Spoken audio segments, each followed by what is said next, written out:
కాలానికి తగ్గట్టు మనుషులు మారాలి, కొత్త కొత్త పద్ధతులు నేర్వాలి, లేకపోతే వెనక పడతాం.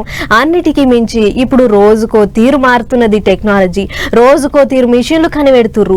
ఇసొంటి యాళ్ళ మనం అప్డేట్ కాకపోతే ఆగమాగం అవుతాం. అందరేమో గాని వ్యవసాయం చేసే రైతులైతే ఖచ్చితంగా అన్ని నేర్చుకోవాలి, మిషన్ల గురించి తెలుసుకోవాలి. ఏ చూడుర్రి గి రైతన్న ఎట్లా కమాల్ చేసిండో.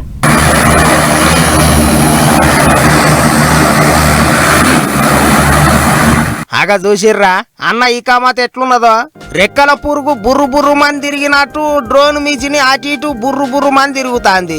ఇంతకు ఏం చేస్తాడుగా మంచి అనుకుంటారా? నిజామాబాద్ జిల్లా ఆర్మూరు దిక్కు దాబాయించి కొట్టింది వాన. ఇక వానకు గీ నవీన్ రెడ్డి అనే రైతన్న కళ్ళంలో ఆరబోసిన పసుపు పంట మొత్తం నానిపోయింది.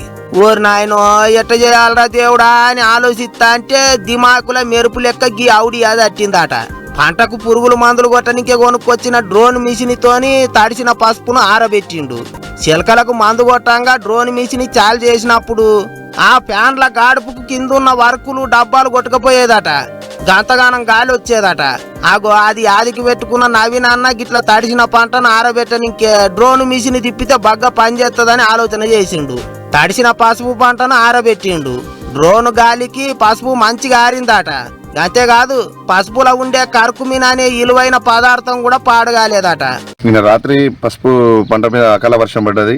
మరి చాలా పెద్ద ఎత్తున పసుపు ఉండడం, మరి వర్షం వల్ల పొద్దున కూడా ఎండ రాకపోవడం వల్ల మేము గతంలో వ్యవసాయ పంటలకు డ్రోన్ ఉపయోగించినప్పుడు దాని నుంచి వచ్చే ఫ్యాన్ రెక్కల నుంచి వచ్చే గాలి విపరీతంగా గాలి వస్తున్నది చూడడం జరిగింది, పరిశీలించడం జరిగింది. వర్షం లోకండ్ అయితే అనే ఉద్దేశంతో డ్రోన్ తీసుకొచ్చి దింపడం 15 నిమిషాలు దింపడం వల్ల భూమిలో దాదాపు 50% మారిపోయింది. మాకు ఇది ఏదైతే చందూరంగా మారే పసుపు మారకుండా నాణ్యంగానే ఉంటుంది, పసుపు నాణ్యత దెబ్బతిన ఉద్దేశంతో దింపడం జరిగింది.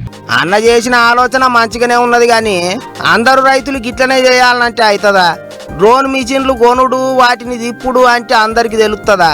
ముందు ముందు అందరికి ఎరకైతుంది కావచ్చు కానీ ఇప్పుడైతే తెలియని వాళ్ళు చాలా మందే ఉన్నారు. అందుకే ఈ ఎండాకాలంలో చెడగొట్టు వానలు చేయంగా రైతన్నలు నష్టపోకుండా సర్కారు వాళ్ళే పంట ఆరబెట్టుకోనికే సవలతులు చేయాలి.